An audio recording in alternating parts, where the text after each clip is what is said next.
आप सब थोड़ा सा अपने बारे में आप बताना चाहोगे, लाइक स्ट्रगल आपके बारे में कि आपको कितना टाइम लगा था यूट्यूब पे ग्रो करने में, ऐसा कुछ? तो YouTube चैनल ग्रो करने के लिए मुझे लगता है कंटिन्यूस लर्निंग के साथ बहुत इंपॉर्टेंट है consistency. If your customer likes it, you please repeat it, that's the rule. Journey शुरुआत में हमेशा स्ट्रगल रहती है। जब मैं शुरू में चैनल शुरू किया ना, मेरे ऑफिस में कुणाल वर्मा होते थे, तो मैं उनको बोला आज देखो 4 लोगों ने वीडियो देखा, तो बोला सर आप ही ने 4 बार देखा था। एक क्लियर चैनल की आइडेंटिटी बनाइए, चैनल को मिक्स मत करिए। बहुत सारे ऐसे भी गांव से अभी भी बिलोंग करते हैं, बहुत सारे जो कि यूट्यूब करना चाहते हैं, अपना पैशन को फॉलो करना चाहते हैं, लेकिन उनके पेरेंट्स सपोर्ट नहीं करते। अभी भी बोलता है कि वीडियो बनाने से क्या होगा, इससे क्या रखा हुआ है, इसमें आप क्या कहना चाहोगे? मेरे को बचपन में किसी ने बता दिया था घोड़े को देख लो, उससे सीख लो, वो इधर से इधर तक कवर्ड रखता है। अब कवर्ड रखता है तो मैं अपनी जिंदगी ऐसे ही बना ली जिस तरह घोड़े की जिंदगी चल रही होती है, इधर से कवर्ड, ना इधर देखना ना इधर देखना। वो क्लैरिटी पे काम करो आप, आपको दिक्कत आएगी नहीं। हाय एवरीवन, आप सबका फिर से एक नए वीडियो पे स्वागत है। तो आज हमारे साथ है doctor Vivek Bindra sir. Welcome sir. और मैं आपका सबसे पहले तो पैर छू के प्रणाम करना चाहूँगा, क्योंकि बड़ों का आशीर्वाद बना रहना जरूरी है। एंड गाइज, आप सबको पता है कि मेरा लाइफ का सबसे बड़ा अचीवमेंट अभी तक का मुझे ऐसा लगता था कि संदीप सर के वहाँ मैं गया हुआ था, और ये मेरा सेकेंड अचीवमेंट है जो कि मैं डॉक्टर विवेक बिंद्रा सर के साथ आज बैठा हुआ है एक साथ।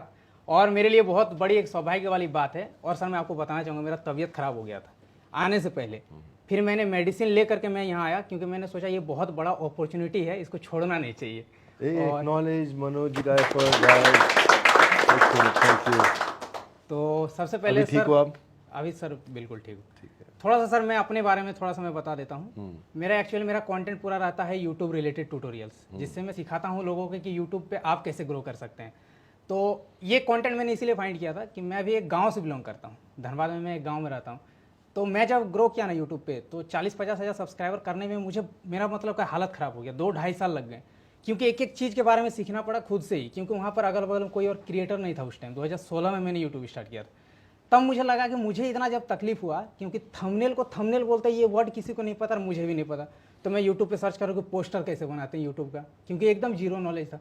तब मुझे लगा कि लोगों को भी काफ़ी प्रॉब्लम होता होगा जो गांव से बिलोंग करते हैं, क्योंकि सर उन लोगों का इंग्लिश भी थोड़ा वीक रहता है गांव में, क्योंकि सरकारी स्कूल से पढ़ाई होता है उन लोगों का। तो मेरा भी इसी तरह का वीक था। तो मैंने इसीलिए एक कंटेंट फाइंड किया, यही ट्रैक चूज कर लिया कि मैं यूट्यूब रिलेटेड बिगिनर्स लोगों को, गाँव के जितने भी रूरल एरिया से बिलोंग करते हैं उन लोगों को यूट्यूबर बनाऊंगा। तो एक तरह से मेरा समाज सेवी वाला काम ये यूट्यूब पर चल रहा है। तो आज का जो पूरा पॉडकास्ट है ना सर, जितने भी क्वेश्चन है सारे यूट्यूब से ही रिलेटेड है, ताकि लोगों को मोटिवेशन मिले। तो आप सब थोड़ा सा अपने बारे में आप बताना चाहोगे, लाइक स्ट्रगल आपके बारे में, कि आपको कितना टाइम लगा था यूट्यूब पे ग्रो करने में, ऐसा कुछ? देखिए शुरू में यूट्यूब पे बहुत ग्रो करता है, पर बाद में आपका स्नोबॉल इफेक्ट आता है। स्नोबॉल इफेक्ट का मतलब क्या है? जैसे शुरू में बर्फ़ का एक छोटा सा गोला पहाड़ से गिरता है, पर लेकिन वो रोल होते होते, नई स्नो ऐड होते होते गोला मोटा होने लग जाता है, और स्नो जुड़ती चली जाती है, और उसका कैस्केडिंग डोमिनो स्नोबॉल इफेक्ट आता है। बहुत बड़ा इम्पैक्ट बाद में आता है। तो यूट्यूब चैनल ग्रो करने के लिए मुझे लगता है कंटिन्यूस लर्निंग के साथ बहुत इंपॉर्टेंट है कंसिस्टेंसी।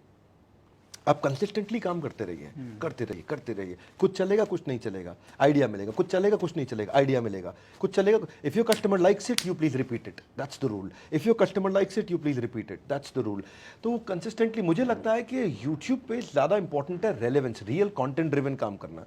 जब भी मैंने भी थोड़ा सेल्स ड्रिवन काम किया तो ट्रैफिक कम हुआ, जब भी कंटेंट ड्रिवन काम किया तो ट्रैफिक बहुत बढ़ा। तो जर्नी शुरुआत में हमेशा स्ट्रगल रहती है। आपके सर वैसे मोटिवेशनल वीडियोस काफ़ी अच्छे हुआ करते हैं, मैं भी उस टाइम बहुत देखा करता था, अभी भी देखता हूँ, बहुत अच्छा लगता है। चलिए सर, सेकंड क्वेश्चन की ओर बढ़ते हैं। बहुत लोग मेरे से जब पर्सनली मिलते हैं, जैसे बहुत सारे सब्सक्राइबर, तो उन लोगों का एक बहुत बड़ा सवाल रहता है, जैसे वो जॉब करते हैं या फिर कोई काम करते हैं, तो बोलते हैं हम लोग टाइम मैनेजमेंट नहीं कर पाते हैं, यूट्यूब के लिए टाइम भी तो निकालना पड़ता है, तो वो कैसे करें, टाइम मैनेजमेंट कैसे करें? जैसे आप अभी थोड़ा सा मैं बताना चाहूँगा, ये वीडियो शूट हो रहा है रात के 12 बजे। सर को देख करके मैं मोटिवेट हो गया। मैं 1-2 वीडियो शूट करता हूँ दिन में तो चिड़चिड़ापन हो जाता है, लेकिन आप रेगुलर, इतने सारे क्रिएटर्स आ रहे हैं और आप रेगुलर वीडियो शूट कर रहे हो, बहुत बड़ी बात है। तो आप कैसे सर मैनेज कर लेते हो इतना कुछ? नहीं, टाइम मैनेजमेंट के लिए टाइम नहीं मैनेज करना, प्रायोरिटी मैनेज करना है। आपको एलिमिनेशन का रूल पता होना चाहिए। जो चीज़ प्रोडक्टिव नहीं है उसको बाहर निकाल दो, टाइम मैनेज हो जाएगा। और जो चीज़ बहुत प्रोडक्टिव है उस पर सारा फोकस डालो, टाइम मैनेज हो जाएगा। अब देखो, सारे काम करोगे, सब कुछ करोगे। मैं वो खरगोश का एग्जाम्पल दिया था अभी पीछे कहीं, कि अगर एक कमरे में 9 खरगोश है और आपको कोई भी एक पकड़ना है, तो आप किसको पकड़ोगे? जो सबसे पहले हाथ में आ जाएगा। अमूमन लोग यही सोचते हैं, वहाँ गड़बड़ कर देते हैं वो लोग।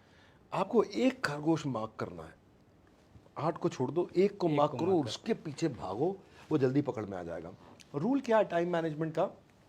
मैंने हमेशा अपना ABC बना के रखता हूँ, ABC एनालिसिस, ये मेरा ए कैटेगरी काम है, ये बी है और ये सी है। जो मेरा सी कैटेगरी काम है उसको मैं डेफर डिले करता हूँ, जो मेरा बी कैटेगरी काम है उसको मैं डेलीगेट करता हूँ, और जो मेरा ए कैटेगरी काम है वो मैं खुद ड्राइव करता हूँ। तो जहाँ सबसे बड़ा इंपैक्ट आएगा उस पर काम करो, टाइम अपने आप मैनेज हो जाएगा।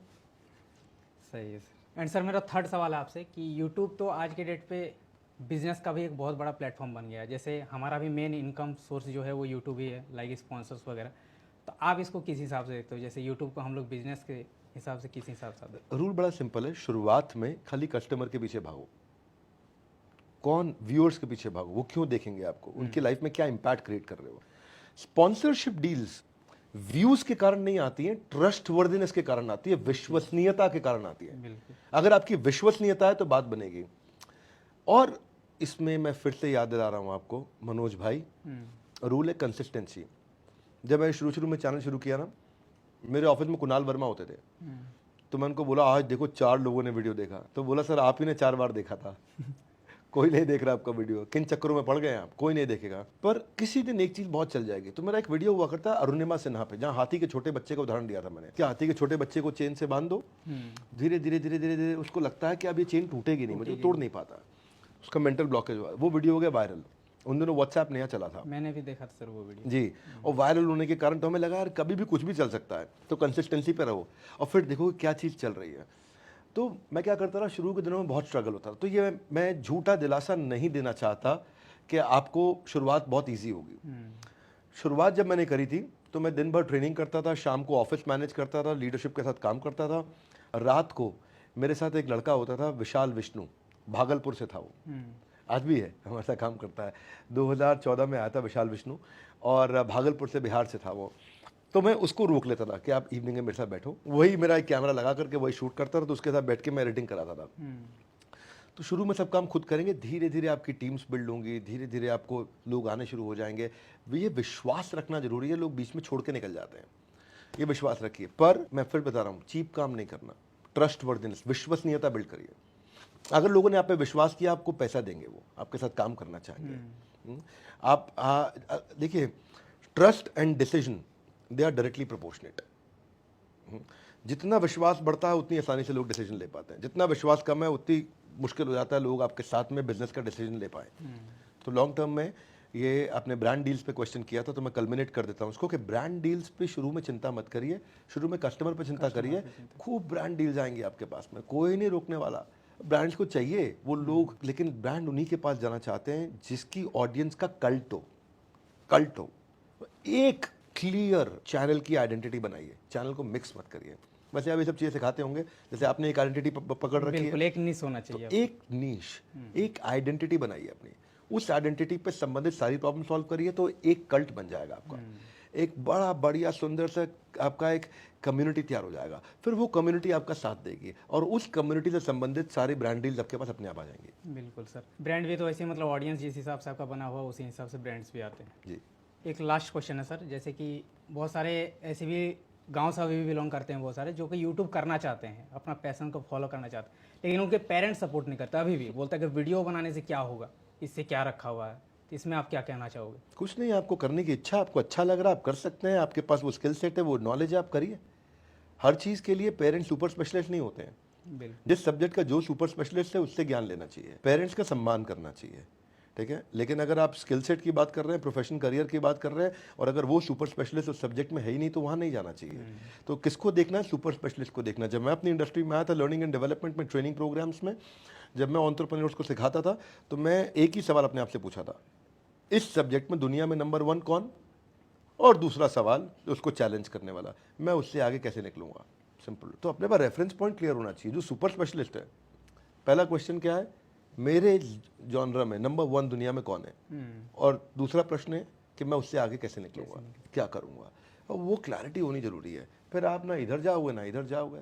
मेरे को बचपन में किसी ने बता दिया था, घोड़े को देख लो, उससे सीख लो, वो इधर से इधर तक कवर्ड रखता है। अब कवर्ड रखता है तो मैं अपनी जिंदगी ऐसे ही बना ली जिस तरह घोड़े की जिंदगी चल रही होती है, इधर से कवर्ड, ना इधर देखना ना इधर देखना। वो क्लैरिटी पे काम करो आप, आपको दिक्कत आएगी नहीं। दिक्कत आती ही तब है जब आदमी कंफ्यूज्ड होता है, उसको मालूम नहीं है मुझे एग्जैक्टली करना क्या है। फाइनल सर, आप बताना चाहेंगे ये वर्ल्ड लार्जेस्ट एंटरप्रेन्योरशिप इवेंट, ये आप सर क्या करने जा रहे हैं, इसका मेन पर्पस क्या है? आपको अभी तक क्या पता है इसके बारे में? इसके बारे में मुझे पता है कि 30,000 से भी ज़्यादा एंटरप्रेन्योर एक साथ मतलब इकट्ठा होने वाले हैं इंदिरा गांधी स्टेडियम पे, और यहाँ पर क्या होने वाला ये चीज़ नहीं पता। हमारा ये ना आपसे मिलता जुलता काम है, मैं समझाता हूँ आपको। आप उन क्रिएटर्स के लिए काम कर रहे हैं देसी भाषा के अंदर, बिहार के, यूपी के, झारखंड की बहुत ऑडियंस, मध्य प्रदेश की, छत्तीसगढ़ की आपको देखती है, ठीक कह रहा हूँ मैं? सही। ये ऑडियंस को आप सिंपल भाषा में सिखा रहे हैं कि कैसे यूट्यूब पे आप ग्रो करें। इनको बिजनेस सिखाने वाले लोग नहीं है, इनको बिजनेस बताने वाले लोग नहीं है कैसे करें। तो हमने, और इनके पास पैसा भी नहीं है, तो हमारे आज तक के जो प्रोडक्ट होते थे वो 50, 60, 70 हज़ार रुपये के होते थे। ये हमारा पहला प्रोडक्ट है जो 5,000 रुपये से हमने शुरू किया है, जिसको हमने, ये हमारा पहला प्रोडक्ट है, मोस्ट अफोर्डेबल एवर, और 2 दिन में 2 जन्म की लर्निंग्स दे रहे हैं, manual, strategies, framework, sheets, exercises, questionnaires, role plays, videos, gamification, music concert, exhibition, मतलब वो एक संसार है, एक महाकुंभ है। आप गए हैं कभी कुंभ मेले में, इलाहाबाद गए हैं? नहीं सर। जाइए, वीडियो वगैरह या आपने वीडियो देखा होगा, मौनी अमावस्या के दिन 3.5 करोड़ लोग एक साथ में गंगा स्नान करते, मैंने देखा है लाइव, पूरे परिवार के साथ गया था।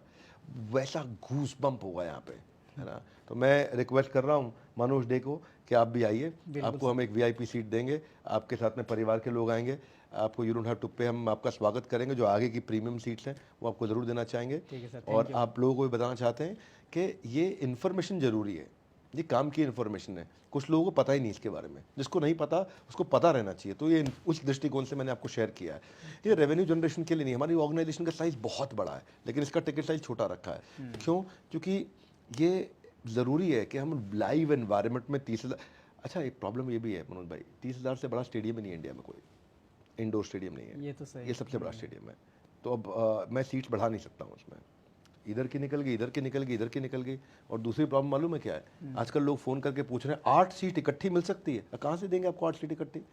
अब निकलते जा रही है, फट फट फट फट फट फट फट, समय नहीं निकल। तो इसलिए ये एक अलग ही एक्सपीरियंस हमारे को दे रहा है, मैं एक बड़ी खुशी हमको दे रहा है, बड़ी एक्साइटमेंट। इस समय मैं देख रहा हूँ मेरे सारे 110 ऑफिस के अंदर करंट मचा हुआ है, शोर मचा हुआ है, ए निकल गई, एक और निकले, शोर मचा हुआ हर जगह पे। इस समय एनर्जी बड़ी पड़ी है सब जगह पे।